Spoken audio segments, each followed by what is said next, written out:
the campaign no will be led by the youth. And youth no edi animu. Ana yempeni for no yeta wo mwachi ache se yeboa wo. Eti ya enshada nye front row gidi so hu de che no. Yeah. Ye beye bia no. Ye beye ama impact no so so den aba. Enti ono ne de we say some of us here utility prayer. Yeah. Eti maybe a beso mu bia no ye betimi de akọ amana ye come up. Good. Now, they say obi a can running mate asem. Alan Kwadwo Chematen, a most presidential candidate.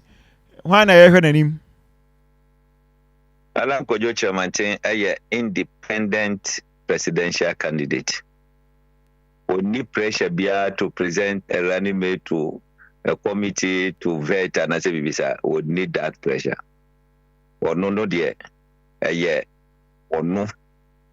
Near obepe so on in the beko. Let me assure that's Sabri on so no consultation. At the idea, we say, that's ever me only no. So on yet, no. Aha. At any time, bia or no baba and say, oh, nipa simesi, eba be me reanimate no. Yes, support. Yeah, dear, me, my catcher and province, no, and ka, a mubia and kayon. Because Papa no dim de odim form onim senior Ghana politics tie onim ni amanfo hwehwe e de to aba enti e wo hono mo a o yi reanimator ye nyina ye be hu say yes or the reanimator ba ama chese bibia akọ enti ono ne de ye side ye movement for change de enya de a ya de bia eda ye pressure be there so sabre no ye de no ye formal juma no a formal juma no and ye now let me use this opportunity to congratulate the youth for more LED especially Ashanti region. In fact omo ye juma ye papa ama bibia etimi to talk ama enti ye beda omo ase omo ye na menya attempt to say me body because me body ba ko na fa so ebe hajune eti movement for change fo nyina yeda mu nyina se ewo dwuma pa mu ye mpanifo etaye akire ana mu pushi ni ade nyina no yakopon enhira mu nyina mu menkoso ne enya dwumaden movement for change yes political parties nyina de omo headquarters asi Accra movement for change ye the headquarters AC Kumasi eti the center of the country ofri Kumase na wo ko north easy ofri Kumase wo ba south to hase ya easy wo ko western easy wo ko eastern easy eti Kumase is going to be the headquarters of movement for change aye ba be yadwuma eti from time to time no wo bo say ye mu bi ye bo Kumase more esen Accra ni nyina ne say ye be hwe say ye be yadwuma den abankudim die eti baba I mean, say, oh, ho, and I would say, Wamanyuku are now done, NPP Amanyuku, no, you dear free, Amanyuku and Crater. Me pacho say, oh, a dream not see you, dear. Dear Kenyana say, a Jumanaka dear be a who be no, I was say, or hand you over. Me pacho, NPP near me, oh, hono, one hand you over. NPP German if you want. Say, be a party card, party ID card, be a business, no. Party ID card no me yes Ghana me nyomo dia me dia to toilet mu craft fashion de that. Hopeson Adorye also the party in the card now day. I paid money to get the party ID card and I'm a dues. But yeah, imagine some of free na me the ID card no to toilet mu ma fashion. Na wo bagana da bay. Oh, enche cry. Me bagana. Now, yan all right. Yan share a year policies are movement for change per se deba. De SSA a year Ghana. Ya shebre. O share a year NPP under the leadership of Dr. Alhaji Mahmoud Bawumia or can digitalization asem. O call a year NDC under the leadership of the former President John Dramani Mahama on also so a year 24-hour economy asem. Nansen Alan Kojo Chematin Suba Hano or no so eka IIIT ni nyinaa no industrialization, infrastructure, information technology and then tourism. When you say mo IIIT no strong enough to drive the Ghanaian electorate. Oh, well, yeah, question one does a grab to my answer. Because ocean here, we no more kika and Quaco say, or more can be a so on the 24-hour economy, me Martina radio so back, me say a good idea, but we need a plan. Nipa na okase obabe 24 economy 24-hour economy ne plan day untimi fa wa non kakeke ana nipa be ye adwuma awia ne na yeti ho aye awia ngwa de nipa na adwuma no wahi ne je no eti plan na wo de ba be rane no very important ana alacha mateka say bebi a o minor duru yatra promises Yatra manifesto. Yaka manifesto are full of promises. Now what Ghana need is a plan. Me pesa me year 24-hour economy. Say, ana me ye. Na me ye say ya, ebe kreti nyuma say waha, ebe kreti nyuma say waha, ebe kreti nyuma say waha say. Ninti, esa say you to be benya juma ye nti no. Say, ani ebe kono. That is what we want to hear. Enye rhetoric keke say ebia say so on the now this digitalization across the globe, every country is driving it, but the question is dear in the digitalization a smooth over America, Osha UK, Osha Europe, Osha China, any other. Before say omo into digitalization na omo industrialize omo countries no omo see factories omo ma factories are also intamafo nya adwuma omo ye any ade no afi digitalization ba mu no asynchronize bibia so ema aban etimi enyeska or taxi tremu, they can monitor, they can do the piano be biano, you bet monitor. Now, Ghana say who critica say who ye digitalization answer.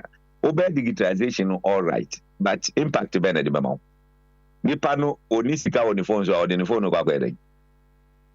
So, eti no ana say eye eyi kakra. Na me sa digitalization yi a ye ka nyina no. Media nobody, not even Ekwadonko. What then a plan better abontia digitalization enim. So, but you need a calculated plan to make sure say adia ebetimi aye national security issue. Aye unemployment no. As it say utimi so anu. So betima so anu eno ana lanche mountain. What to Wanamo? Now, what to Wanamo? Okay. Before say Alan, a be free officer.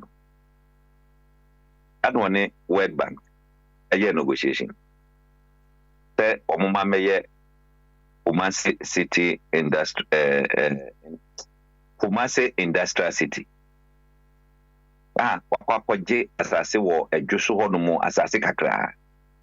Wonya World Bank ema omuma ska and was did the same project echo South Korea president wo was a bra Alan ekwako pe World Trade Organization Director General no South Korea president no obi no advocate for Alan ba woni Alan you cruise open asem Alan bona mani ape and so tamusika and they pay World Bank so say you know the Baba area and your sponsor.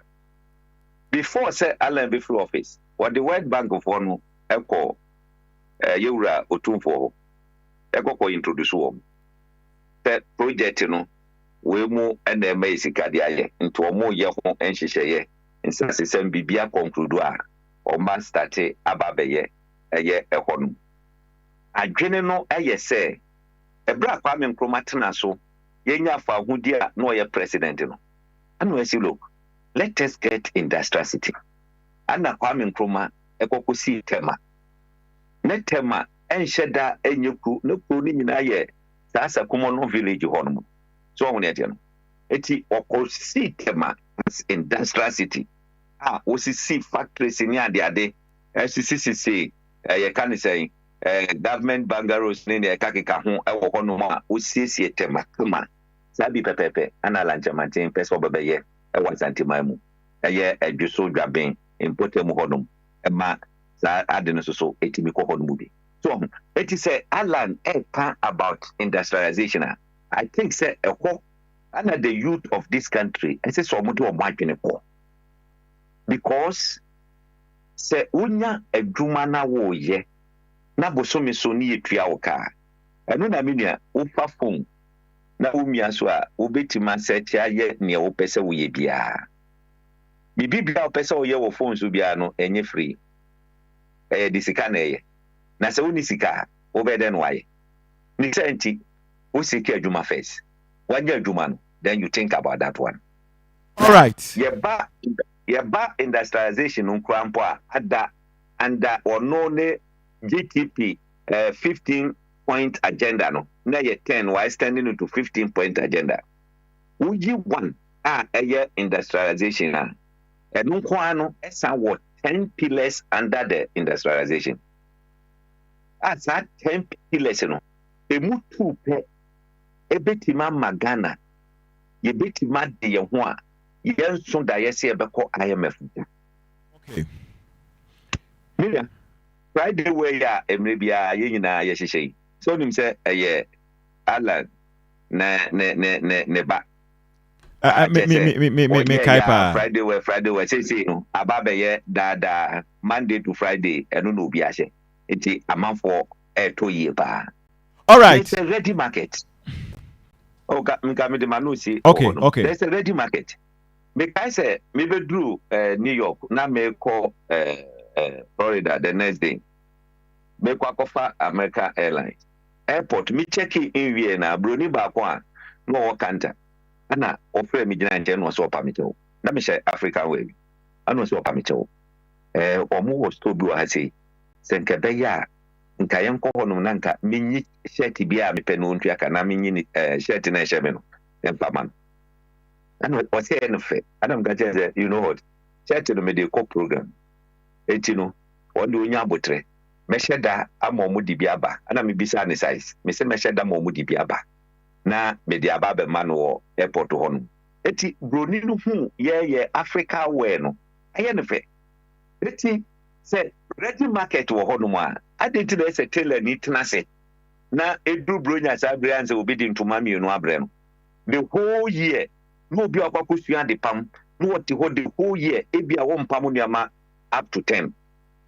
Meanwhile, say you call undergarment and testers you betima you say okay material ni wa to material na these are the sizes pam utimi pam 10,000 out the ba ya kan ye tua oka wodu sika ko that time obi kongo trans say wo twen say bronya no ma mransa eti all the time no omo sua ade pam no wo say omo wo adwuma omo ye den omo ye.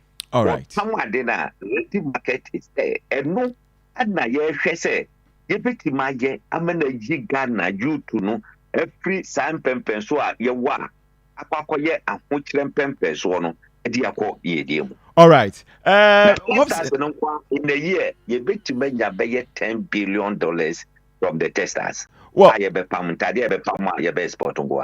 Okay. Well, Hopeson, ye be see ha megidi ese nkomon de mu ode na ye betwen nyame adom na se obedru Ghana na obedru Kumasi a ye be si nkonwa na afi di aka no so ya toa so afri ha. Measure that papa entino. Meba studio. All right. Anisha menyantie se captain e wo ho na. Ai wo ha, captain wa ha. Oh, ana captain ama Anjani. If I see an was repeat what on nam kwan so say ba sisi. Oh, I've been over studio. No studio, but to PCCA, but or say back. I say the voice. Okay, enti obe ram se see, but etie for any Hopeson Adorye na kasa ono a member of the movement for change. Of course, wamaya tiase say or ye mobilization din the United States of America. And some be so a wasa kan say nyame ya adom a movement for change. Political party be headquarters Nkran Pupuni Mantem no. Movement for change there omo headquarters no ade say Kumasi na omo de ba esan say aha na movement for change no ni fruma ehye enti Ashanti region Kumasi na movement for change omo de omo headquarters no eba mebusa no about and NPP new relation with NPP. In fact, I say NPP there. I dare say ono maton kwanta apai da. But when I count it there, this is a wauti. That is Hopeson Adorye for you. Aha Akoma 87.9 FM. So Hopeson, me no ka say I dare say captain, but captain. Hopeson so be so auto voice. In terms of o ka say o ka bibia na ezoko. Target ni say 2024 no Ashanti region. Movement for change, we are targeting about 1.2 million votes.